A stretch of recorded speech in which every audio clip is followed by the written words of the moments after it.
Hi guys, I'm Woodcraft Hamster and I thought I'd do a quick video for you today while I'm out having a wander in my local woodland. Now it's a lovely spring morning, it's not too hot, it's not too cold, and I got the idea in my head to have a little chat about bushcraft and fitness. And really, you know, there's two questions, if you like, that I kind of wanted to address, and that was, do you need to be fit to do bushcraft, and can bushcraft help you to get fit? And I think the answer to both is yes and no. More so no to the first one, and a lot more yes to the second. Now, what do I mean by that? You have to apologise for the unsteady camera. I'm doing this by hand as I'm walking. So do you need to be fit to practice bushcraft?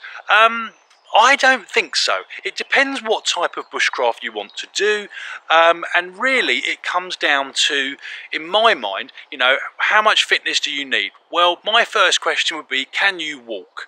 And I apologise to anybody who can't. This certainly isn't meant to be, you know, a discriminatory video. But if you're capable of walking, in my opinion, you're capable of carrying out bushcraft. Most of my time spent out in the woods is spent either walking or sitting down. That is essentially what I do when I'm out and about. Now, if you have levels of mobility impairment, let's say, and let me just give you a bit of a sweep to the camera around. So this is the kind of area that I'm walking in.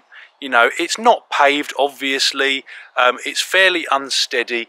This time of year in my local woodland, you can see the kind of swampiness, you know, muddiness. You know, you've got trees and roots and things you'll need to step over. So, you know, you do need to sort of tailor this to your own abilities. But that said, you know, if you're capable of walking and you've got a decent pair of boots, so you don't mind, you know, getting them a little bit dirty, that's absolutely fine. Now, you might be able to see I'm kind of squelching through this kind of boggy area. You know, that's absolutely fine. You know, I've got a decent pair of boots. I mean, I've had that, but funnily enough, I've had this particular pair of boots for years. And I know they're waterproof, I know they'll keep me dry, and as long as I don't go sort of accidentally deeper than my own ankles, I'm generally fine. And you know, that, as I say, you're just basically walking. And if you can do that, I think you're going to be pretty good. You know, if you decide to go for sort of, you know, really hilly regions, or that's the areas where you live, you probably need a little bit of a better level of fitness to tackle things like hills. But you know what? You know, I think most people are going to be okay. And then, you know, moving on to the second part of this question, you know, will bushcraft help your levels of fitness? Absolutely it will, at least in my opinion. And why do I say that? Well, any kind of exercise, whether that's walking, running, weightlifting, anything in between, will help your fitness. You know, I think everybody will understand and accept that. And essentially, if you're going out like I do, you know, once or twice a week maybe, even a couple of times a month, and you're going out for a nice long walk. I mean, I've done a couple of miles this morning. I've got the same distance to get back. I'm actually just looking for a little place to kind of pitch up a little mini camp so I can make a coffee, maybe cook some food. And that will be me for the day. So I've probably done maybe 4 or 5 miles in total. And that will be my day. And a 4 or 5 mile walk, I don't care what anyone says, it may not be up there with your, you know, Olympic athletes and all your gym bunnies, but actually, do you know what? It's still pretty good for you. And if you start doing that regularly, especially if it's not something you've done previously, you will improve your level of fitness. And then, you know, it's like anything, the more you do it, the better you will be at it and the fitter you will get. So really, that was it. It was just a few thoughts. As I say, I'm wandering around the woods. I've got my camera with me. A few ideas are coming to me, so I thought I'd have a little chat about this topic. A few people have mentioned it in the past. Now, the other thing I was going to say, and I did mention, you know, people that are mobility impaired or unable to walk for any reason, and you know, other disabilities as well, I should add. Don't think just because you have something that prevents you from getting out to the woodland on your own, won't stop you doing bushcraft. There are plenty of groups out there. There are plenty of forums. You know, there's a lot of people you can go to do bushcraft courses, and most of them are excellent from what I've heard. I've never done one myself, not a proper, you know, paid up one at least.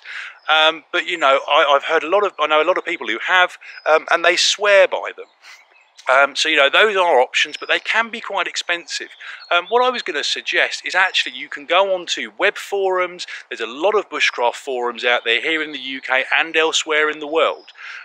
And they are very, very sociable groups, and there are a lot of people with a lot of knowledge who are very happy to share. There's a particular group in the UK, Bushcraft UK. I'm a member. It's a really, really good group. I've been on there for years, and it's probably one of the friendliest, most helpful forums I've ever come across. There's several people I've met up with on that forum. They're really nice people.